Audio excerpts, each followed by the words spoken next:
Your baby is judging you, not metaphorically, not in the way people joke about babies looking unimpressed, actually judging you, watching you, running an evaluation that is more sophisticated than anything a 6-month-old is supposed to be capable of. And the evidence for this has been sitting in developmental psychology journals for over a decade, largely ignored by everyone except the researchers, who can barely believe what they found. Here is the part that changes everything. Babies do not just perceive the world, they evaluate it.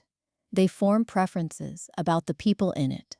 They make judgments about who is helpful and who is not, who can be trusted and who cannot, who deserves kindness and who does not. And they do all of this before they can sit up on their own. Let's start with what most people assume a 6-month-old can do: detect light and movement, recognize faces, respond to sounds, track objects with their eyes, prefer their caregiver's voice, maybe show early signs of emotion. That is the conventional picture of infant cognition: limited, sensory, reactive, a brain that is taking in the world but not yet making meaning of it. That picture is wrong. In 2007, researchers Kylie Hamlin and Karen Wynn at Yale University ran a series of experiments that completely redrew the map of infant social cognition. Their work was published in Nature, one of the most prestigious scientific journals in the world. And what they showed stopped developmental psychologists cold. They presented 6-month-old infants with a simple puppet show. A round wooden character struggled to climb a hill.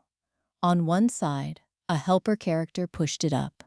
On the other side, a hinderer character pushed it back down. After watching this scene, infants were offered both characters to reach for or hold. Overwhelmingly, consistently, across multiple replications, 6-month-old babies reached for the helper. Not randomly, not equally between the two.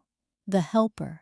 Every time. What this means is staggering when you really sit with it. A 6-month-old has no language, no explicit memory, no way to articulate what they witnessed or why it matters. And yet something inside their brain registered the social dynamic, identified who was helpful, identified who was harmful, formed a preference based on moral valence, on what someone did to another. That is not reflexive behavior.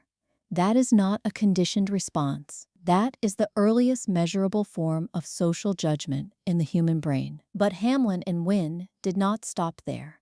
They ran a second study that pushed the finding even further. This time, they showed 10-month-old infants a scene where one character had been helped by two others, one of whom then treated the helper well, and one who treated the helper poorly. The infants preferred the character who treated the helper well. They were not just judging actions. They were tracking social relationships across multiple interactions, evaluating who treated others fairly, applying something that functions like a primitive sense of justice. At 10 months old, researchers who have studied this work describe it as evidence that moral reasoning is not something humans are taught. It is something humans arrive with, a pre-wired social evaluation system that activates long before language, long before explicit understanding, long before anyone sits a child down and explains right and wrong. Now here is the part that most people miss when they hear about these studies. These babies are not judging abstract puppets in a laboratory. They are running the same evaluation system on the people in their actual lives. On you. Every interaction you have with your baby is data. Every time you respond to their cry or do not.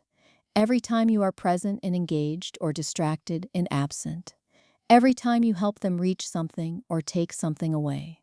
Every time you follow their gaze or ignore it. Their brain is not passively recording these moments. It is assigning meaning to them. Researchers at the University of Washington found that by the time infants reach their first birthday, they have already developed what psychologists call a reputation system, an internal record of how specific people in their world consistently behave. This is not explicit memory. They cannot recall specific incidents, but the pattern is stored. The evaluation is running, and here is what that evaluation is building. Secure attachment is not simply about love or warmth or time spent together. The research is very specific about what it is actually made of.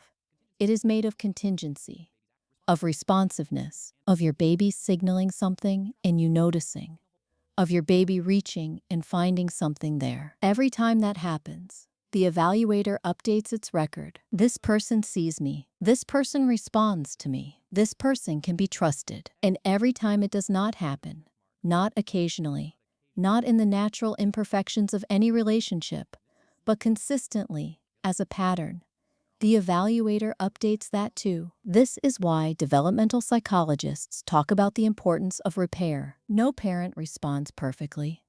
No parent is consistently attuned every moment of every day. The research does not require that. What it requires is that ruptures are followed by repair, that disconnection is followed by reconnection, that when you miss a cue, you come back to it, because the evaluator is not tracking perfection. It is tracking pattern, and the pattern that produces secure attachment, emotional resilience, and healthy social development is not, "This person never fails me." It is, "This person, when they fail me, comes back." There is one more layer to this that researchers have only recently begun to map. Babies do not just evaluate the people who interact with them directly. They evaluate people they watch interacting with others. A study by Hamlin's group showed that 14-month-old infants watched an experimenter interact with two different adults, being friendly to one and unfriendly to the other. When the infants were later offered food by each adult, they preferentially accepted food from the one who had been treated kindly. They were not drawing on their own direct experience.